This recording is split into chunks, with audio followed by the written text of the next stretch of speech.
Bonjour les rêveurs, aujourd'hui nous recevons Tiffaine Géroux qui a créé Couvi, les couverts comestibles et bien sûr, bon appétit. Je suis une céréale rêveuse parce que je crois à un monde sans plastique, à un monde plus durable et c'est d'ailleurs ce qui m'a donné envie de monter une boîte. Aujourd'hui, il y a 9 millions de tonnes de plastique qui sont jetées chaque année dans les océans et j'ai pour ambition de changer un peu ça. Pourquoi l'aventure Couvi ?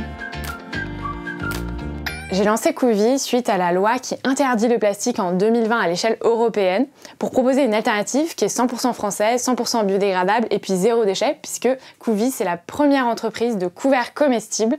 Donc c'est un couvert qu'on vient manger à la fin de son repas, qu'on vient croquer. Donc c'est à la fois joyeux et puis c'est plus durable. Est-ce que le chemin était difficile ?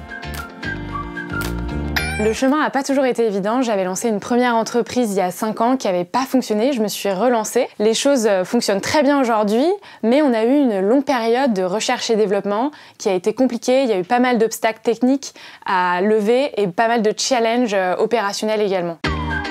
Quelle faiblesse as-tu transformée en force ?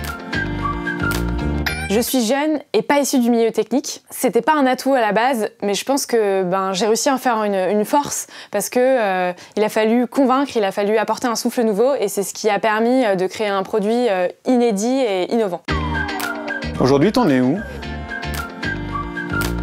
Aujourd'hui, on a plus de 150 clients, des entreprises pour tout ce qui est cafétéria, événementiel, des traiteurs, des restaurants et puis aussi des particuliers qui nous commandent sur notre site en ligne. On est très contents, on double le chiffre d'affaires chaque mois. Le projet dans 5 ans, c'est quoi ? Notre objectif, dans 5 ans, c'est vraiment d'être un acteur qui remplace le plastique polluant et de prendre 14% du marché de la vaisselle jetable en Europe. Est-ce que tu as un autre rêve ? Ce qui me fait rêver, c'est de se dire qu'on peut consommer durable, être écolo, mais tout en étant joyeux et positif et en se rassemblant. Et c'est ce que j'essaye de faire avec cette boîte Couvi.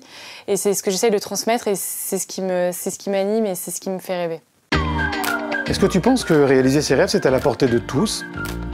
Pour avoir une vie qui est alignée avec vos rêves et vos envies, il faut se poser la question de quel chemin je dois parcourir pour arriver là où j'ai envie d'arriver. Et c'est ce chemin-là qu'il faut aimer au quotidien.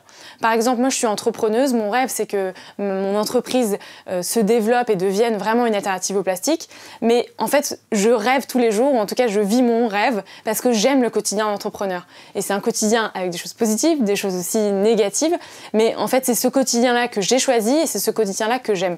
Donc si vous avez des rêves, posez-vous la question du chemin pour y arriver, plus que la question de ok, c'est ça mon rêve et je vais m'angoisser sur ce rêve et il faut absolument que j'y arrive. Un petit conseil pour les serial rêveurs ? Un petit conseil, c'est juste de pas avoir trop peur. La honte, ça fait aussi partie de la vie. Moi, je me suis vraiment tapé la honte beaucoup de fois et finalement c'est pas très grave. Le tout c'est voilà, de travailler, de tester des choses et il y a plein d'arrangements qui sont possibles. J'entends souvent ah mais je peux pas entreprendre parce que j'ai pas d'argent, j'ai pas le temps, etc. Moi j'ai travaillé à mi-temps pendant un certain temps pour pouvoir avancer dans mon projet en ayant l'assise financière.